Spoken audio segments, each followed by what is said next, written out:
it seems that the human being really has a very simple kind of mind. And all this wiggliness is too complicated. I don't think it really is complicated, because after all, it's very simple to move, say, to raise something or to open and close your hand. It's perfectly easy, because we don't have to think about it. Things become complicated only when we think about them. And that's because we're trying to translate them into a form of life which is very much simpler and cruder than the forms of life we're talking about. A triangle is very much simpler and cruder than a mountain, even though you may represent a mountain with a triangle. Human beings are just as wiggly as nature, and our brains are an incredible mess of wiggles. And that's the part of ourselves that we understand least of all. I'm afraid the problem is partly due to Mr. Euclid, who invented geometry, because he didn't really measure the earth.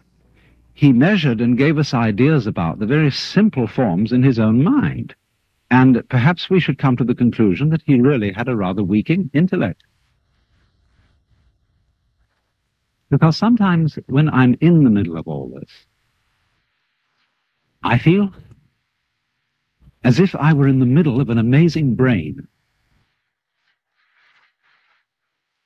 In other words, the brain is a network of interconnected neurons. And each one of those neurons is a fairly simple affair, because it either fires or it doesn't fire. It gives you the message on or off, yes or no. But what we call things, the plants, birds, trees, are far more complicated than a neuron. And there are billions of them. And they are all living together in a network. Just as there is an interdependence of flowers and bees, where there are no flowers, there are no bees, and where there are no bees, there are no flowers. They're really one organism. And so in the same way, everything in nature depends on everything else. So it's interconnected. And so the many, many patterns of interconnections lock it all together into a unity, which is, however, much too complicated for us to think about, except in very, very simple, crude ways. But I am part of all this.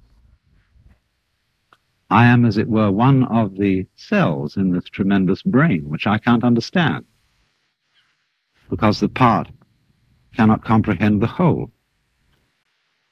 And yet at the same time, I don't feel, like so many people seem to feel, that I'm a foreigner or a stranger in this world. Its aesthetic forms somehow appeal to me more than most of the aesthetic forms which men produce. I feel in it as if, in the same way, when you see a flower in a field, it's really the whole field that is flowering, because the flower couldn't exist in that particular place without the special surroundings of the field that it has. You only find flowers in surroundings which will support them. So in the same way, you only find human beings on a planet of this kind, with an atmosphere of this kind, with temperature of this kind, supplied by a convenient neighboring star. And so, just as the flower is a flowering of the field, I feel myself as a personing, a manning, peopling of the whole universe. In other words, I seem, like everything else, to be a center, a sort of vortex, at which the whole energy of the universe realizes itself, comes alive, a sort of aperture through which the whole universe is conscious of itself. In other words, I go with it as a center to a circumference.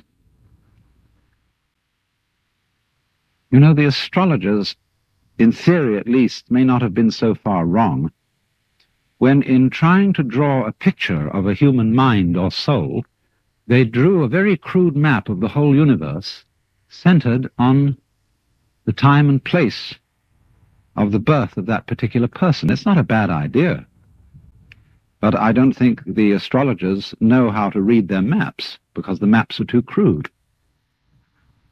But the essential point is obviously that each one of us, not only human beings, but every leaf, every weed, exists in the way it does only because everything else around it does. In other words, there's a relationship between the center and the circumference, which is rather like the relationship between the poles of a magnet. Without the center, no circumference. Without the circumference, no center. And although we say of poles that they're the poles apart, that is to say, extremely different,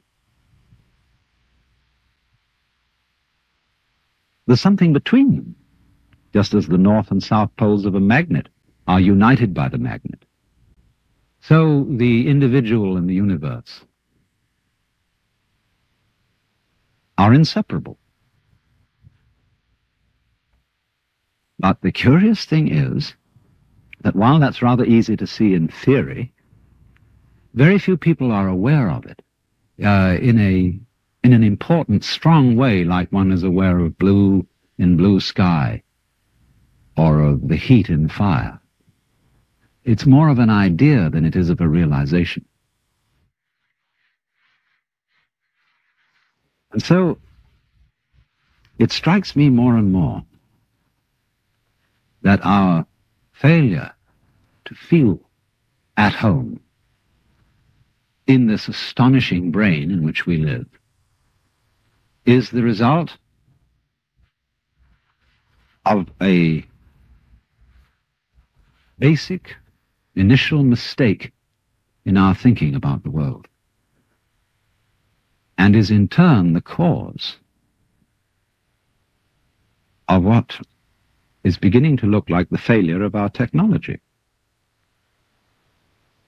of the fact that everything we're doing to try to improve the world was a success in the short run, made amazing initial improvements, but in the long run, we seem to be destroying the planet by our very efforts to control it and improve it.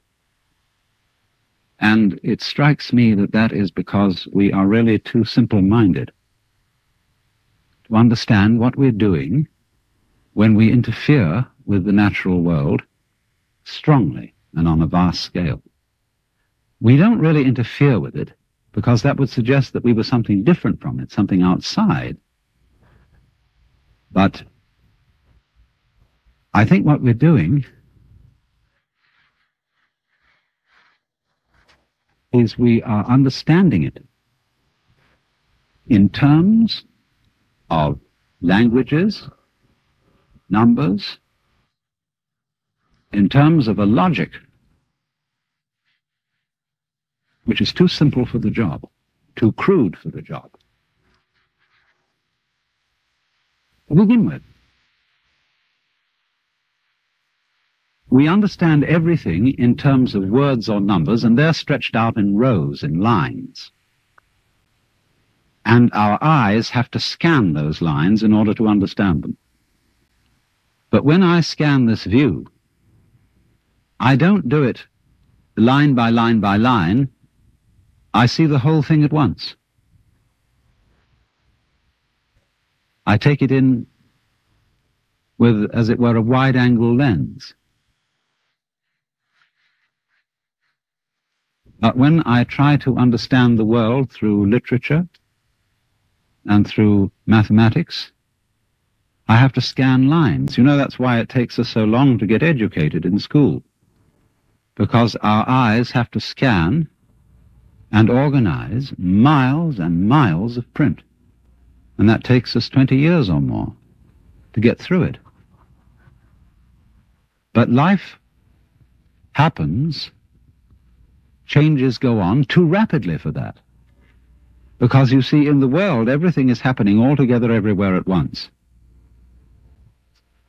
And meanwhile, we, with our myopic little minds, are working it out step by step. Of course, we are greatly assisted by the rapidity of the computer. But even so, the computer is still looking at things in rows as the magnetic tape goes through and is scanned by the computer. It's still all going along in a single track.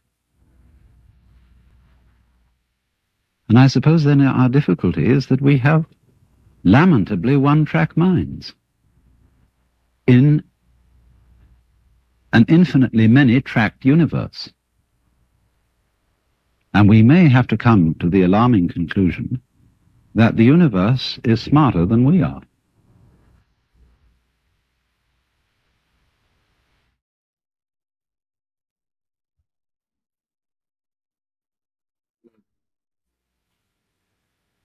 I've just come back from Los Angeles. I was down there to meet with a group of rather important people, people in the movie industry, scientists and so on, who were considering calling a congress of the best minds in the world to meet in Los Angeles in the near future, to be a kind of planetary alarm conference. They wanted scientists and statesmen, religious leaders, and to do something to impress upon the world through all the media that we are in very serious danger of destroying the biosphere, that is to say, the whole envelope of living creatures which covers this planet, through pollution, overpopulation, nuclear fallout, poisoning of our food, and very lack of food. And we met to discuss the problem of organizing this conference, and here were all these brilliant people. And it came over us that we really didn't know what we ought to say. I mean, you can scream and create a state of panic, but that won't do any good. And when it came down to it, we didn't know what we ought to say because we really don't know what to do. Some things that we might do, for example, to increase the food supply with high-yield crops, may be ecological mistakes. And so the consensus of almost everybody at the meeting was that in some way or other, the human race has to learn how to leave the world alone and let what is called the natural homeostasis, that is, the self-balancing process of nature, take care of the mess. Now, how are we going to do that?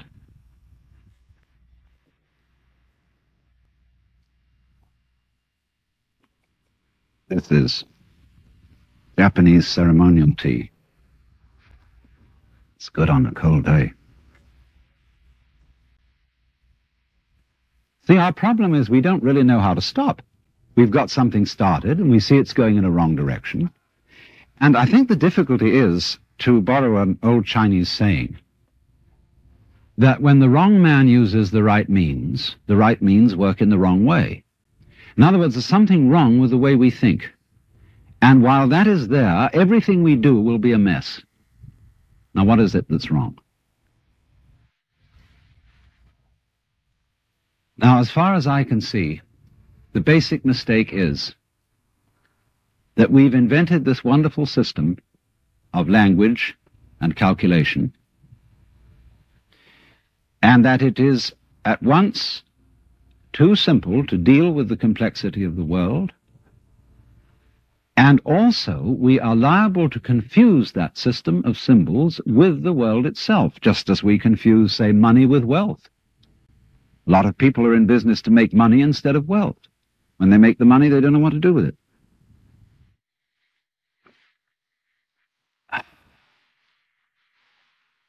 And so in the same way, we confuse happiness with status, and we confuse ourselves as living organisms which are one with this whole universe with something we call our personality. Now, what is our personality? Our personality is what we call our image. our image of ourselves, and also our thought about ourselves, our idea of ourselves. This is the person.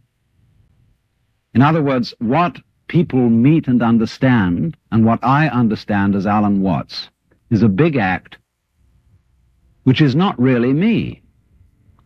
Because in the image of Alan Watts, there are not all my unconscious processes, both psychological and physical.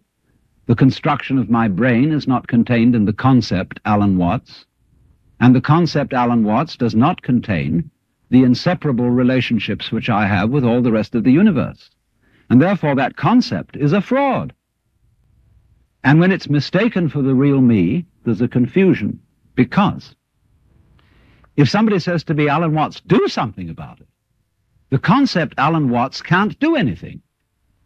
In other words, because it's only a concept, you can't make it lift a weight, just as 3 is a concept. 3, the number. You can't make just plain 3 do anything.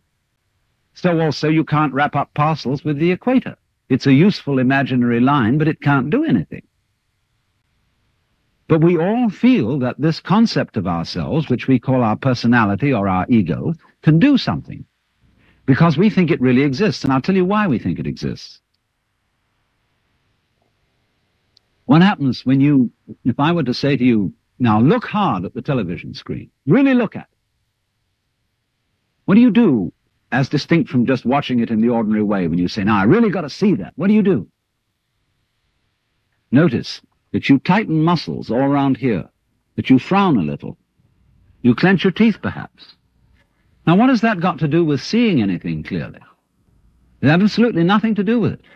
Same thing when you listen carefully. Now listen, catch everything that's said, or you start tightening up around your ears. That has nothing to do with hearing clearly. Now from the moment we were little children, when teachers in class screamed at us, pay attention, we go tight in various ways. Either to see or hear more clearly, to concentrate, or to will something which is supposed to be difficult to do. And that constitutes a habitual tension over the whole body that's there almost all the time.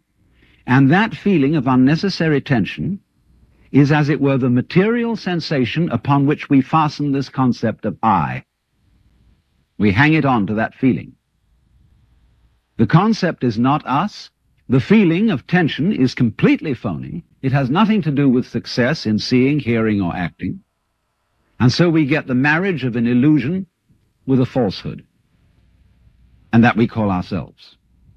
And no wonder we feel cut off from everything, alienated, frightened of life and death.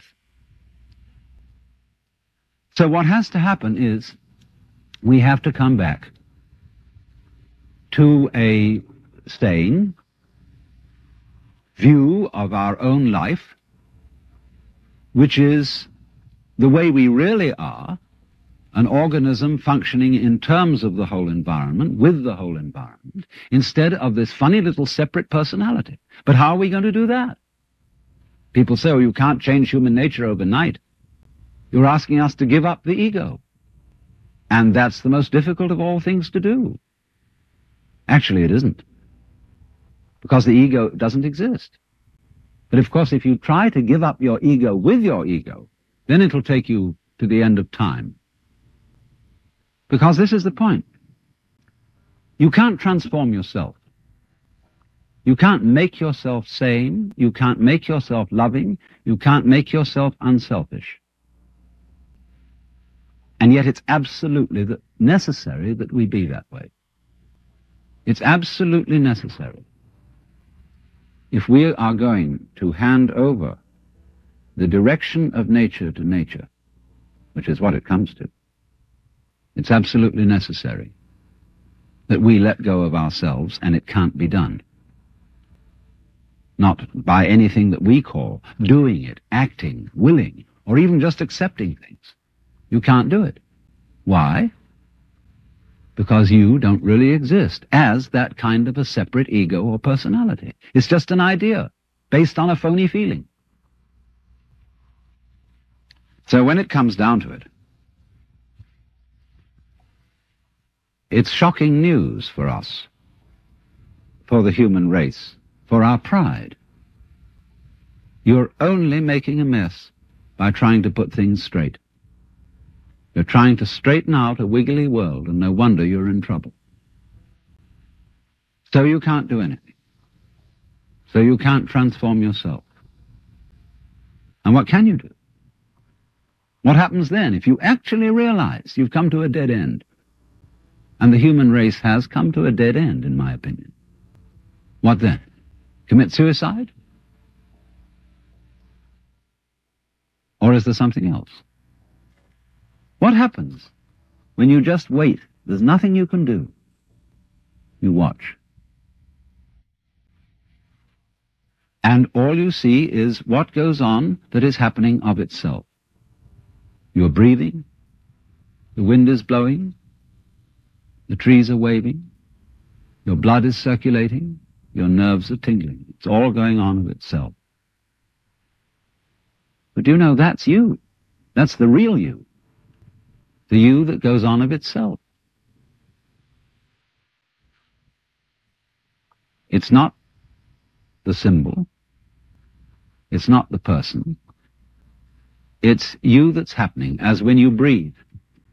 Yes, you can get the feeling that I am breathing by shoving your breath, but your breath goes on day in and day out without your doing anything about it or even thinking of it. The same way your brain is functioning without your forcing it. So when you come to a dead end, and we are individually and socially now in 1971 at a dead end, this is the moment of which it is said man's extremity is God's opportunity. Because we have to stop. And when we stop, we find a world that is happening rather than being done, being shoved. And that happening, as distinct from doing, is our fundamental self. And our fundamental self is not something just inside the skin. It's everything around us with which we connect.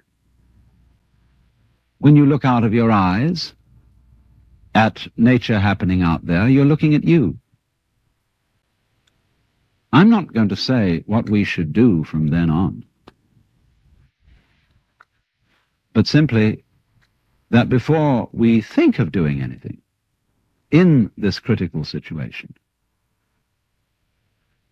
we realize the completely illusory nature of the beings that we think we are, and get back again to the beings that we really are,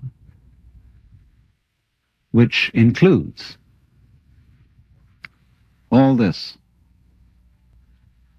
outside world, no longer left outside.